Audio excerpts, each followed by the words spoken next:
Contrary to common belief, genetic mutations are not induced by the environment. They are random, spontaneous events that occur within our genetic code during DNA replication, and only then selected.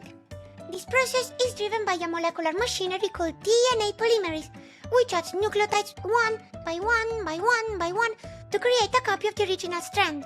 As those cellular repair systems are incredibly precise and reduce the error rate to about 1 mistake per billion base pairs, this teeny tiny margin of errors is inevitable. Unfortunately so, as it is necessary to generate biological variability.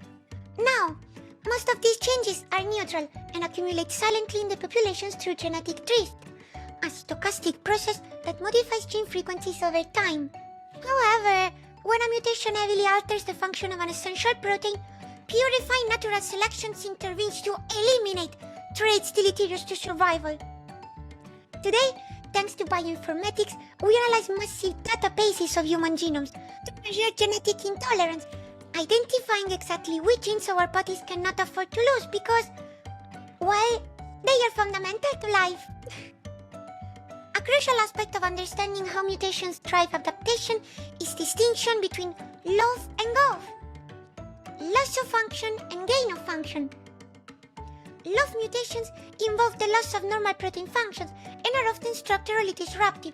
They strike the hydrophobic core of the protein and compromises its folding, resulting in fragile, misfolded and non-functional proteins.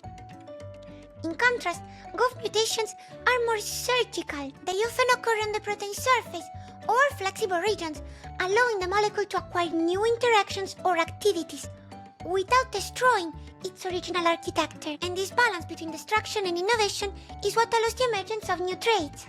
These mechanisms are the foundation of speciation, the process that leads to the birth of new species. When two populations remain isolated, they accumulate independent mutations that, while being neutral in their respective environments, can prove incompatible if brought together in a hybrid.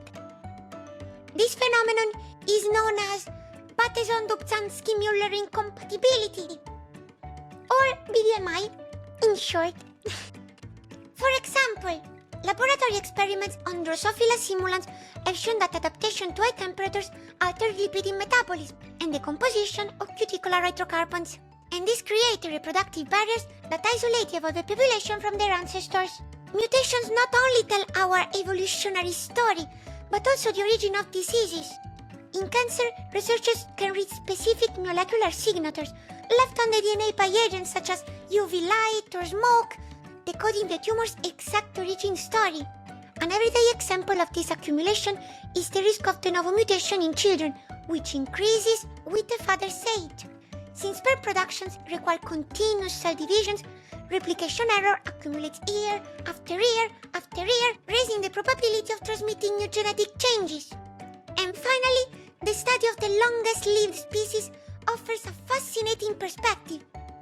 Peto's paradox observes that giant animals like bowhead whales or elephants do not have higher cancer rates, despite, well, having many more cells. This happens because they have evolved gene duplications on tumor suppressors, such as the TP53 gene, enhancing their DNA repair systems.